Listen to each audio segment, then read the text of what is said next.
Okay, look.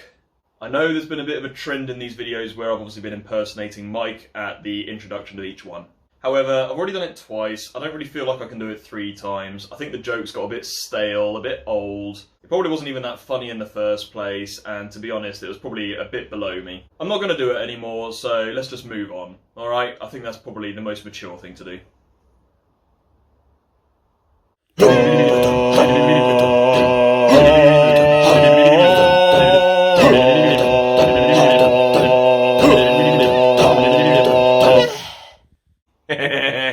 Anyway, where were we?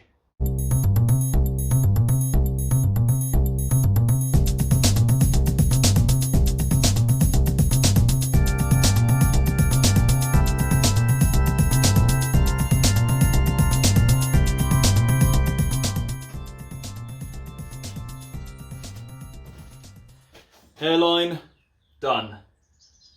So, having finished welding up all the pieces in here, it's now time to do a bit of cleanup. Things like this, which are sticking out, are not going to be very comfortable for the wearer, so I need to basically get in here with an angle grinder and get it all more or less flush. Doesn't have to be perfect, but yeah, that's the job for now.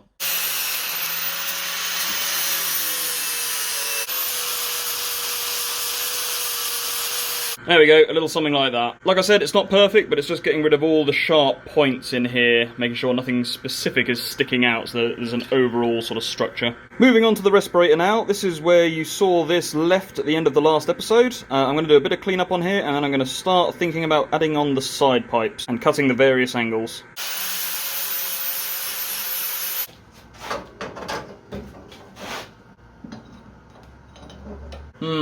Not entirely sure how I'm going to do the angles on this. Blag it, I think.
Wonder if this thing still fits.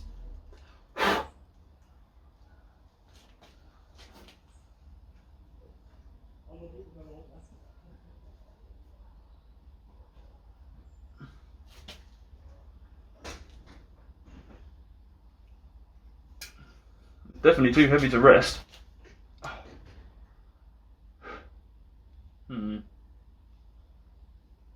What do we think?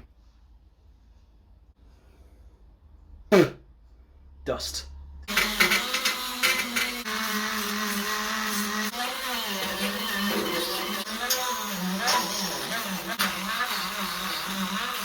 Okay guys, let's get real and let's talk about this thing. So you might have noticed that at no point during this video have I actually spoken about what it is I'm trying to make, and that's basically because I've been very undecided throughout this entire project. When I first decided I was going to try and make something for Mike, I had several different ideas of what I was going to actually try and do. Initially, like I said in part 1, I was purely going to try and make Mike's logo out of steel. I was thinking of maybe just cutting up plates, almost like a stencil design, and just putting the pieces of the template together to make a somewhat 3D version of his logo. But like I say, I had the idea initially 2 years ago, and in that time the idea developed. Since then, there's been various iterations. I've come up with the idea of making it like a door knocker, where his respirator would actually be what provided the knock. I then sort of toyed with the idea of turning it into a mask, which is why I've made the eyes see-through and why I've obviously been fitting it up to my face throughout this project. And And then most recently, and the idea I was kind of leaning towards was turning it into a full helmet, which I thought would just be awesome. I mean, who doesn't like the idea of running around with Mike's face as a piece of battle armour? That'd just be badass. And I've got to be honest, up until I literally finished putting the respirator on, that was still my intention. However, unfortunately, as this thing is, it's already extremely heavy.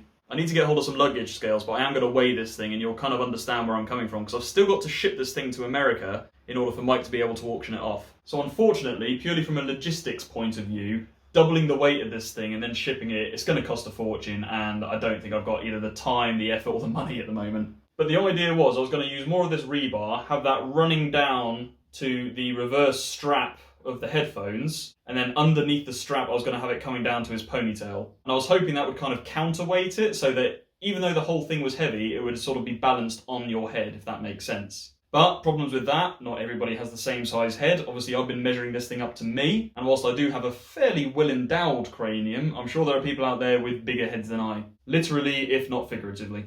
So long story short, I don't think the helmet idea is going to work out for the reasons I've mentioned. Now as for keeping it as a mask, like I say, it does fit me, but since welding on the hair, it's become a pretty tight fit. And whilst, if I say so myself, it does look awesome, because building a back of it is no longer really an option, this thing is very front heavy, and unfortunately where the beard is not sharp but pointed, it doesn't half dig into your sternum and your chest. So I think, to be perfectly frank with you, I'm going to be pretty much leaving this thing as it is now. And I'm probably going to be marketing it as more of a sculpture. So kind of going back to the original idea of just making a 3D version of Mike's logo. Now that's not to say I've finished it as it is. There's a couple of little things I'm going to tweak. So I think for a start, what I'm going to do is on the inside, I'm going to buy some fairly thick felt or something along those lines, and I'm going to line this. So if you choose to wear it as a mask, you can do without little sharp things pointing into your face, which is not the most pleasant. What I may also do is just fit like a leather strap at the back, so you can have the option of wearing it if that's what you want to do. Now I'm not a leather crafter, so I'll probably just end up chopping up a belt and sticking that on, probably with a couple of bolts or something. And then I think finally the last thing I'm going to do is just using a piece of effectively butcher's block. It's what I use to build my workbench. I think I'll put a nice stain on that and I'll build like a little plinth for it, so it's more of a display item. And I'm hoping that will kind of give you the best of both worlds. You can wear it if you want, or you can just display it. I can't imagine you're going to be walking around in this thing all the time anyway. So in the same way with Mike's swords, most people want to swing it once or twice and then hang it up somewhere as a talking piece. I think that'll be the same idea with this. So I've already ordered some padding to put inside it. I then need to acetone the inside down as I've doused this thing in oil to prevent it rusting. And I'll glue on or double-sided sticky tape on some felt. And then I'll start working on the wooden plinth, and hopefully it'll still look nice. The last thing I've got to do with this, with the pieces I've got, is just with the red eye pieces, I'm just going to use some sealant to stick those in so that they're secure. And then it'll be a case of shipping this thing off to the US. I'll probably let Mike do the details in regards to who the charities is choosing and the details as to how you're going to bid on this thing. So I'll allow Mike to take over with that on his channel. But yeah, I'm incredibly appreciative to you guys who have stuck through to the end. And I'll chat to you a little bit more once I've got the final finishing touches done to this thing.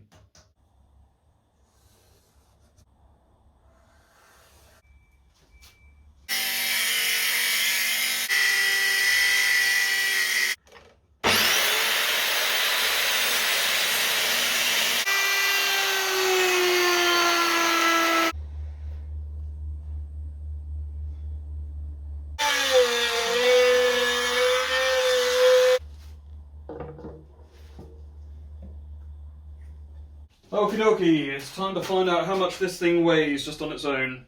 Gone and got myself some luggage scales, so let's give this thing a try. So that is... So it's about 11 pounds, which is almost 5 kilos. I'm actually surprised, I thought it would weigh more than that, but there we go. It will obviously be a bit more than that, because I've also got to weigh this wooden base over here. But yeah, for the actual weight of the mask, 5 kilos. Not as bad as I thought.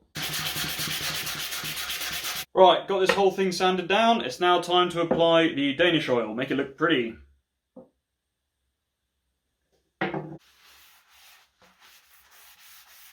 There we go, just like that.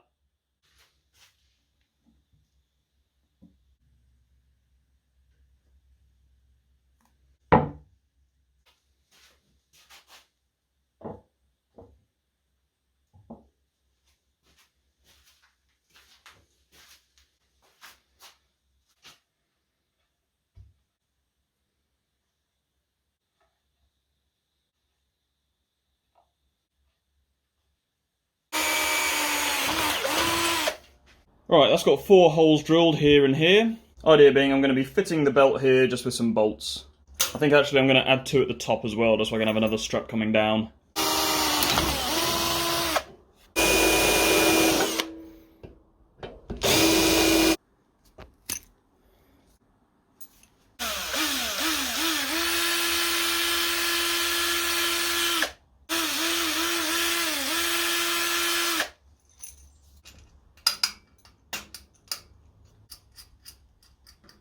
Alright, let's try this thing out with just the one leather strap, see how well that holds. Actually, that is not terrible. Yeah, you just got to watch the points down here, guys. It does dig into your sternum if you look down. Now let's see if I can undo it. Oh, awesome. I've changed my mind again. I want to add a middle strap too. Just trying to figure out where I need to cut it. Hopefully there's some marks on there you can see, but I can't because I haven't got my glasses on. You know what? Adding that top belt actually made the world of difference. This thing now is very securely in place.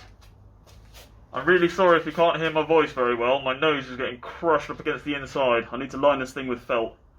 But yeah, that feels actually really quite fairly comfortable, besides my nose being squashed due to the weight. There you go, that's how it looks from the back. Pretty secure.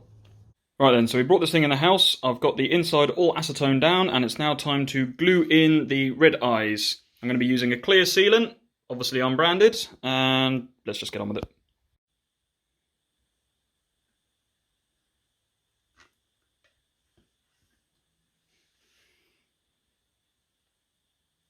Right, that's both the eyes glued in. Now I'm going to use some carpet double-sided tape, basically super strong sticky tape. I'm going to line the inside of the face and then I'm going to cover it in felt. And hopefully that'll make this thing more comfortable to wear.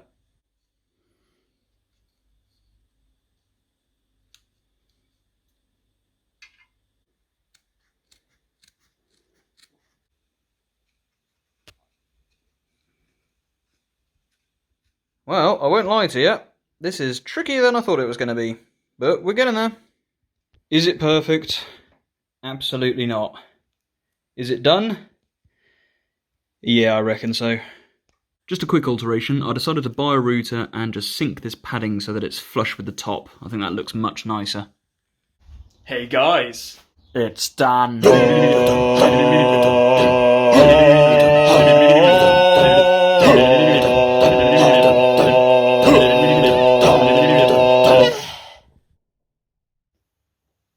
Yeah, I still feel like there's something missing.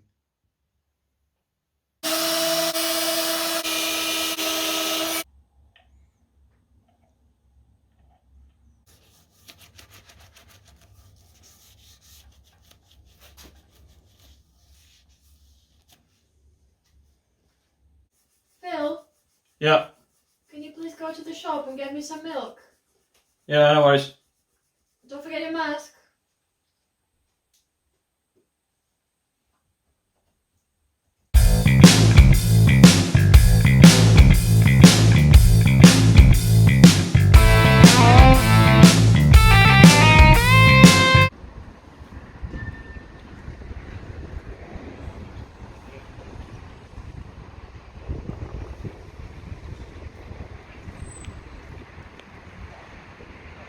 Well guys, there it is, there's the end of the video. Couple of points just before I go. Number one is obviously just a massive thanks to Mike. It's genuinely really cool that a guy with well over 1 million subscribers is happy to help out a guy who's got just over 1,000. In the YouTube world, I'm a nobody and he's obviously a big name, so that was really cool of him. Number two is a shout out to the one true Gnome King, who is the chap who made Mike's original video intro. I messaged him on Instagram asking if he wanted to get involved with the silliness of the joke at the start of this, and completely free of charge, he made me a video intro identical to Mike's, but obviously with the PJT motif. He didn't have to do that, and it was really cool of him, so I'll link his Instagram and his YouTube down below. And finally guys, if you think you like the look of this thing and you're wanting to bid on it, I've got to ship this over to Mike in America first, and I'll let him discuss the details as to how you're going to be able to do that in one of his videos. Last thing I'll say, guys, is obviously if you're after something up to Mike's level of perfection, you're not going to get that. This thing's not perfect, but it is still pretty cool.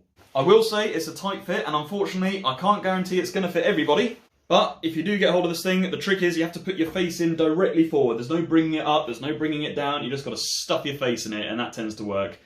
One of the belt buckles here does tend to catch on your ear a little bit, so you kind of have to push your ears through. But yeah, overall, this thing is pretty freaking awesome. And once you pop your collar, it will make the bitches holler. So I'm going to leave the video there, guys, and I'll just leave you with this little message from Mike. Sploop!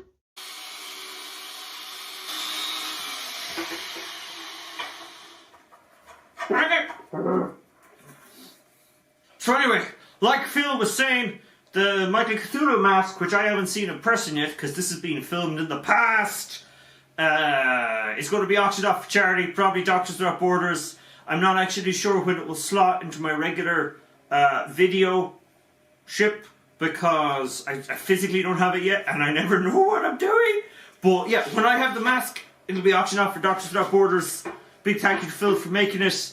It's very weird to watch a man make a metal effigy of your face. It's a strange, odd, vaguely upsetting experience. Yeah, it's going to go up for charity. That's it. A big thank you to him for making it. Don't forget to like and subscribe this video, because Jesus Christ, I need you. Hey doggy. Hello. Hello. You're not sure?